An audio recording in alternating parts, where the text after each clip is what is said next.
अस्सलाम वालेकुम। जैसे कि लास्ट वीडियो में हमने आपको बताया था कि एसआरबी की रजिस्ट्रेशन करवाने के लिए कौन कौन से डॉक्यूमेंट्स चाहिए होते हैं और क्या क्या प्रोसेस होता है।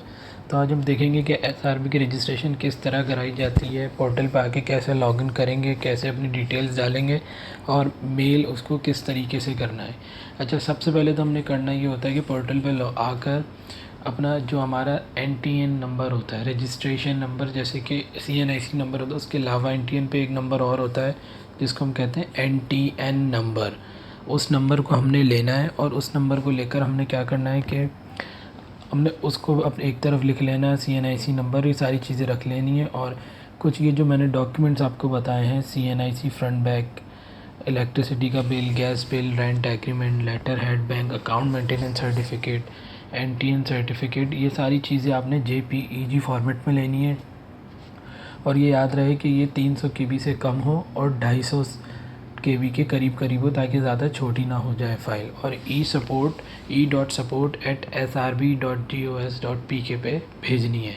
लेकिन भेजने से पहले हमने करना ये होता है कि हमने इनकी वेबसाइट पे आना है। उस वेबसाइट पे आकर हमने अपने उस पोर्टल पे आना है जहाँ से रजिस्ट्रेशन होती है, वो हम आपको बताएंगे सारी कैसे करते हैं।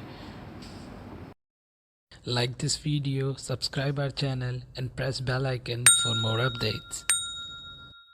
पेज पे आने के बाद अपने एनटीएन नंबर लें। एनटीएन नंबर हम उसको कहते हैं कि जब हम अपने ऑनलाइन एनटीएन और एसटीआरएन इंक्वायरी पे आते हैं और जब उसकी इंक्वायरी कर रहे होते हैं तो उसमें सारी चीज़ें लिखी आती हैं कि जो हमारा उस पर रेफरेंस नंबर होगा, जब हम ऑनलाइन वेरिफिकेशन पे आके उसको निकालेंगे तो उसमें जो हमारा रेफरेंस नंबर आएगा बिल्कुल सेकंड पे होता है, रजिस्ट्रेशन नंबर के नीचे रेफरेंस नंबर। वो हमने यहाँ एनटीएन पे एंटर करना होता है और एंटर करने के बाद टैब दबाते हैं तो आगे सीएनआईसी और नेम खुद लिखा आ जाता है। और फिर हम इमेज करेक्टर डाल के इसको ओके करके जो नया फॉर्म होता है उसको खोल लेते हैं। जैसे कि अभी हम एंटर करेंगे।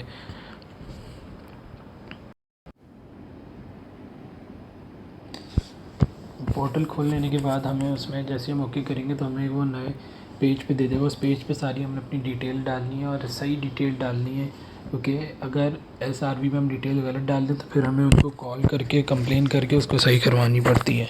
तो बेटर यही होता है कि जो हम पहली बार डालें अपने अकाउंट की डिटेल सही डालें और जिस नेम से हम रजिस्ट्रेशन करवा रहे हैं वो नेम एफपीआर में भी रजिस्टर्ड हो और उसी नेम से अकाउंट भी खुला हुआ हो। ये चीज़ें लाजमी हैं। हम उसमें डालने के बाद जैसे ही हम उसको हम अपने जितने डॉक्यूमेंट को अपलोड करके सबमिट करेंगे वेरीफाई करने के बाद, तो इसके बाद हमें वही सारे डॉक्यूमेंट्स मेल भी करने हैं। और ईमेल आईडी है इनकी e.support@srb.gos.pk। करने के बाद 2 से 3 दिन के अंदर आपको आपका लॉगिन आईडी और पिन भी एसआरबी की तरफ से दे दिया जाएगा। और उसके एक ही दिन बाद, तकरीबन 3 से 4 दिन लगते हैं, आपको सर्टिफिकेट भी प्रोवाइड कर दिया जाता है। जैसे ही आप रजिस्ट्रेशन फॉर्म जमा करेंगे उसके 3 से 4 दिन के अंदर अंदर आपको आपका सर्टिफिकेट दे दिया जाएगा। और जो सर्टिफिकेट दिया जाएगा वो 3 मंथ्स प्रोविजनल होता है।